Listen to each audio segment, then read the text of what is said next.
বিসমিল্লাহির রহমানির রহিম। সম্মানিত সৌদি প্রবাসীরা, আসসালামু আলাইকুম। আমি তুফাইল আহমেদ, সৌদি আরব থেকে আবারও সৌদি প্রবাসীদের নিয়ে একটি গুরুত্বপূর্ণ ভিডিওতে। সম্মানিত সৌদি প্রবাসী ভাইয়েরা, আপনারা ইতিমধ্যেই জানেন যে এই মুহূর্তে চলছে সৌদি আরবের আংশিক সাধারণ ক্ষমা ঘোষণা। এটাকে সম্পূর্ণ সাধারণ ক্ষমা ঘোষণা বলা যায় না, এই কারণে সাধারণ ক্ষমার ঘোষণার সময় আপনি চাইলে আউটপাস নিয়ে দেশে যেতে পারতেন, আবার আসতেও পারতেন। যেহেতু এই সুযোগটি নাই, শুধুমাত্র টার্মিনেট হরুপ প্রাপ্তদের, যারা টার্মিনেট হরুপ প্রাপ্ত আছেন তাদেরকে 1 ডিসেম্বর 2024 থেকে 29 জানুয়ারি 2025-এর মধ্যে নতুন কফিলের কাছে কাফালা হওয়ার সুযোগ দিয়েছে। তাই এটাকে আংশিক সাধারণ ক্ষমা ঘোষণা বলা যায়। তাই ইতিমধ্যেই কিন্তু সকলেই মনে করছেন যে সকল ধরনের অবৈধদেরকে সুযোগ দিয়েছে। আবার বাংলাদেশের একটা দালাল চক্র ইতিমধ্যে প্রচারণা চালাচ্ছে যে যে কাউকেই তারা কাফালা করে দিবে। বাংলাদেশিরা যেখানে আছে সেখানে তো দালালের দূরত্ব থাকবেই। তাই যারা কাফালা হবেন, যারা সরকার ঘোষিত এই যে ক্যাটাগরিটা, সেই ক্যাটাগরিটার ভিতরে আছেন, তাদেরকে বলবো আপনারা কাউকে টাকা দিবেন না। কারণ এটা সাধারণ ক্ষমা ঘোষণা।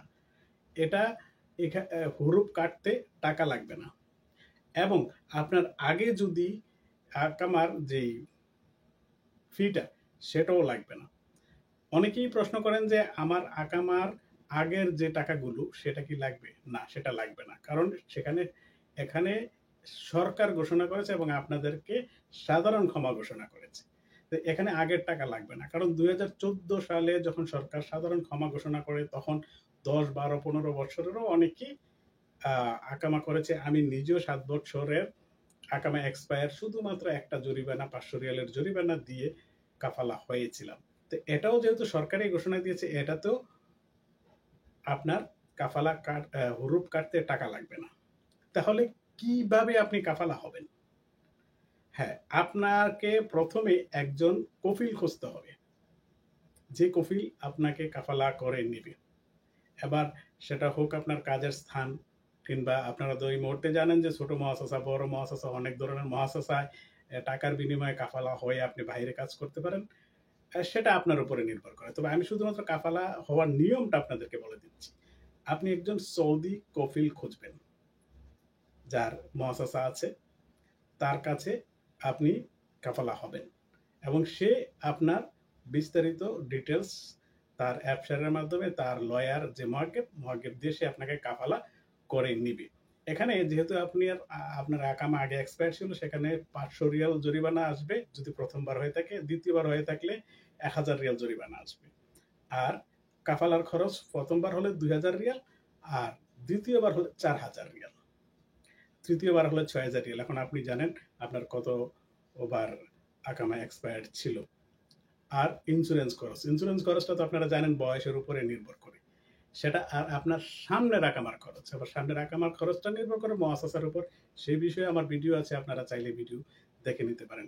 তবে কাউকে হুরুপ কাটার নামে টাকা দিবেন না।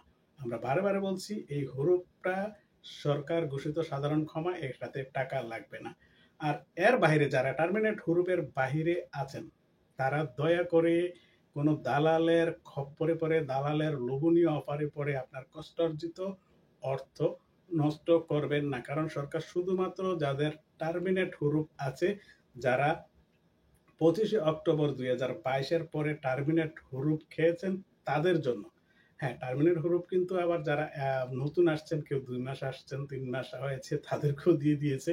কেউ 1 বছর পূর্ণ হয়নি, তাদেরকেও দিয়ে দিয়েছে। দেখুন, যাদের 1 বছর পূর্ণ হয়নি তাদেরকে টার্মিনেট হুরুপ দিলে আপনি অন্যত্র কাফালা হতে পারবেন না। সেটা আগের ঘোষণা, এবং এই ঘোষণা তো আপনাদের জন্য সুনির্দিষ্ট কোনো কিছু রাখা হয়নি।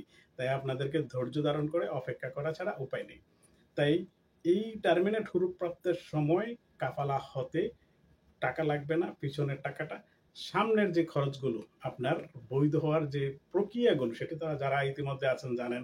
আপনাকে কাফালার খরচ, জরিমানা, সামনের ইকামার খরচ, ইন্স্যুরেন্স, এগুলো দিয়ে আপনাকে তো হতে হবে। আর কফিলের সাথে যেটা কফিলের পাওনা দেনার লেনদেন, সেটা আপনাদের ব্যক্তিগত সমঝোতা, সেটা আপনাদের উপরেই নির্ভর করে। তবে হুরুপ কাটার নামে, আমি আবারও বলছি হুরুপ কাটার নামে। অনেকে বলবে যে ভাই আপনার হুরুপটা কেটে দিব, কারণ এখন সরকার ঘোষণায় না দিয়েছে কিন্তু কাটতে টাকা লাগবে না, যেহেতু এটা সরকার ঘোষণা দিয়েছে, সরকার ক্ষমা করে দিয়েছে। তাই শুধুমাত্র 25 অক্টোবর 2022-এর পরে যারা টার্মিনেট হুরুপ খেয়েছেন তাদেরকেই সরকার সাধারণ ক্ষমা ঘোষণা করেছে, আর কাউকে নয়। তো সবাই ভালো থাকুন, সুস্থ থাকুন, নিরাপদে থাকুন। আল্লাহ হাফেজ। যে কোনো আপডেট নিয়ে আপনাদের সামনে আবারও হাজির হব, ততক্ষণ পর্যন্ত ভালো থাকুন।